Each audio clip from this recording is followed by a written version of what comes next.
Finally Indian cinema का future change होने वाला है, क्योंकि भाई हम सबको जिस चीज का इंतजार था, यानी कि कल की 289 एडी का ऑफिशियल ट्रेलर ड्रॉप हो चुका है।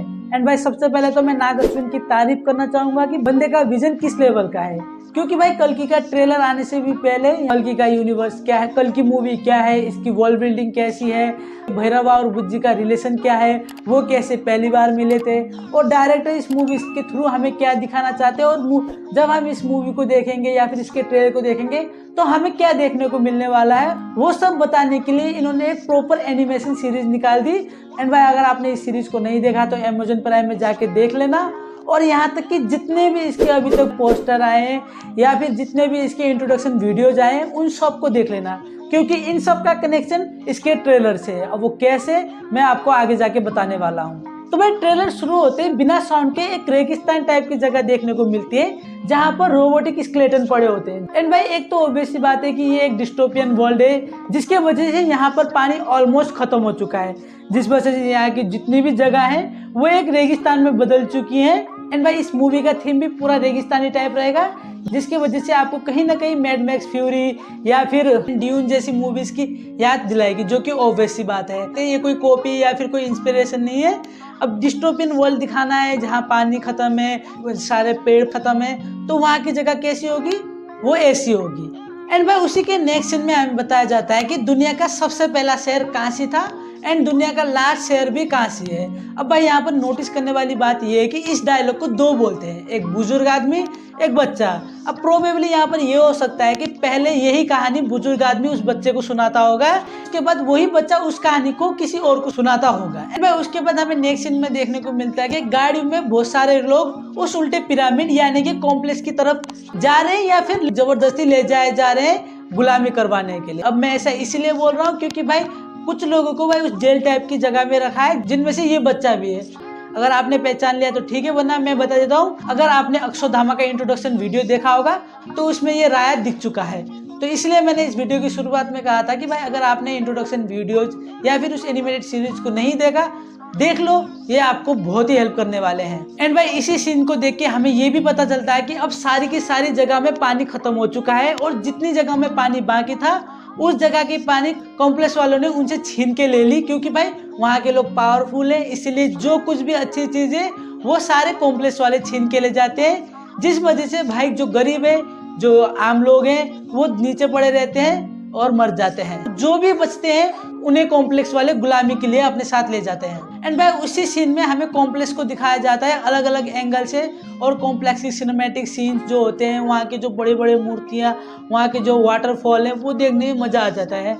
एंड भाई इसी ट्रेलर में एक सीन है जहाँ पर भैरवा सपने देख रहा होता है कॉम्प्लेक्स के, और उसमें तो और भी अच्छी डिटेलिंग के साथ जिस तरह से कॉम्प्लेक्स को दिखाया है, सच बताओ एक हेवन की तरह लग रहा था। और भाई जिस तरह के उसके सिनेमैटिक सीन से, VFX से, CGI से जो कुछ भी उन्होंने बनाया है, और ये बड़ी वाली मूर्ति क्या गजबी लेवल का था। एंड भाई उसके नेक्स्ट सीन में दिखाया जाता है कि राया कॉम्प्लेक्स से भाग के दूर जा रहा है, और वो भागते भागते किसी मंदिर में पहुंच जाता है जिसमें ऑलरेडी अक्षरधामा रहते हैं। एंड भाई अगेन वही इंट्रोडक्शन वीडियो की बात आएगी, अगर आपने उसको देखा है तो वहाँ पर अक्षरधामा भाई राया से मिलते हैं पहली बार, एंड वहाँ पर एक फाइट सीन भी देखने को मिलता है।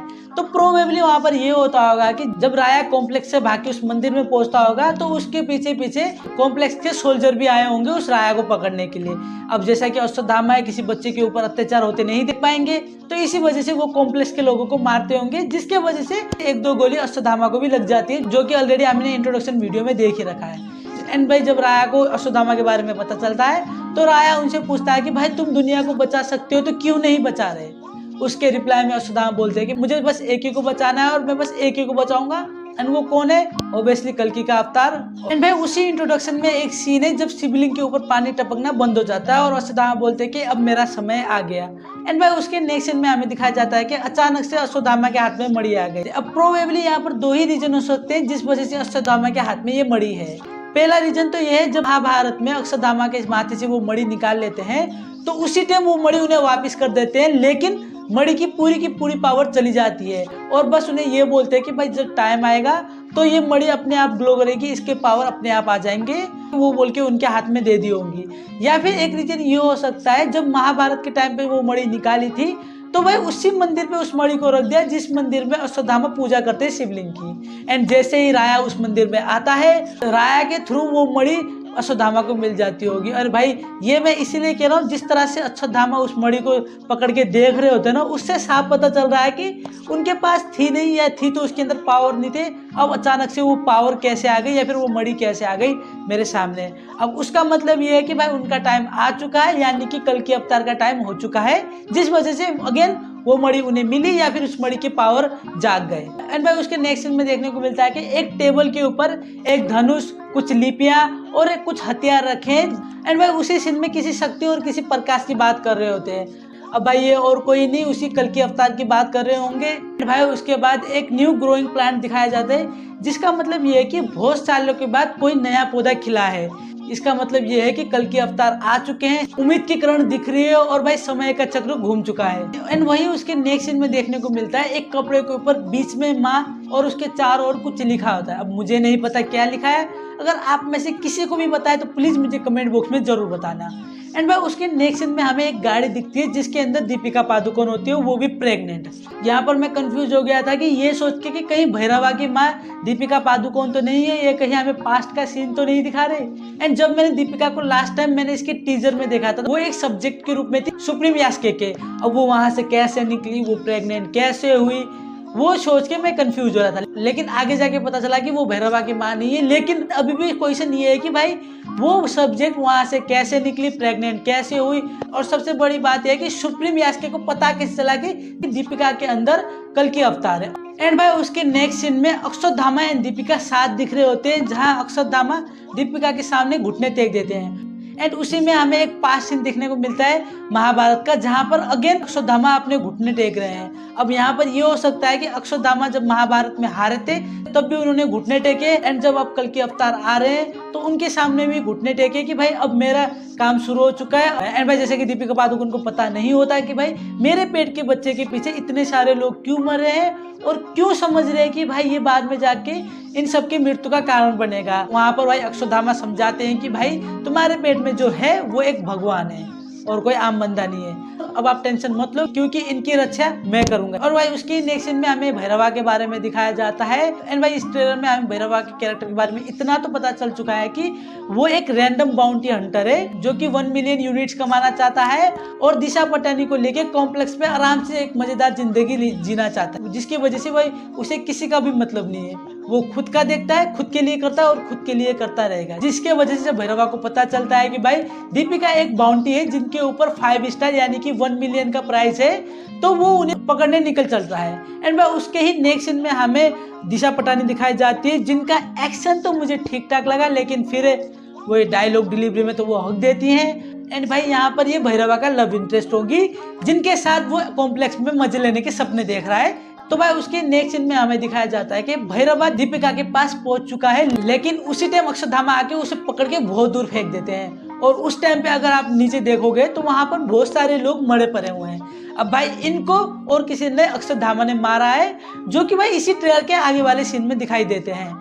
एंड भाई उसके बाद हमें नेक्स्ट सीन देखने को मिलता है, जहां पर सुप्रीम यास्के के लोग भैरवा के इधर उधर खड़े हैं और उसे बोल रहे हैं कि भाई हमें दीपिका चाहिए, और भैरवा उसके रिप्लाई में ये बोलता है कि अपन ही ला सकता है। और उसी बीच में जमीन में से एक हाथ बाहर निकलता है, जो कि भैरवा का होता है। अब भाई ये उस टाइम होगा जब दीपिका को भैरवा पकड़ने गया होगा, और अक्षरधामा ने उसे इतना कुत्ते की तरह पहला होगा, जिसकी वजह से वो धरती के नीचे दब गया होगा। अब वहां से जब बाहर आता है, उसके बाद सुप्रीम यास्के के लोग उसके पकड़ के इसके इधर उधर जाते हैं और उससे बोलते हैं कि भाई हमें दीपिका चाहिए, और उसके रिप्लाई में अगेन वो बोलता है कि भाई मैं ला सकता है। और भाई मार खा के भी इतना कॉन्फिडेंस किस में होता है वो तो मुझे नहीं पता, लेकिन उसके रिप्लाई में सुप्रीम यास्के के लोग बोलते हैं कि इतना कॉन्फिडेंस कैसे है, और वो बोलता है कि मैं आज तक हारा नहीं है, चाहे तो रिकॉर्ड चेक कर लो।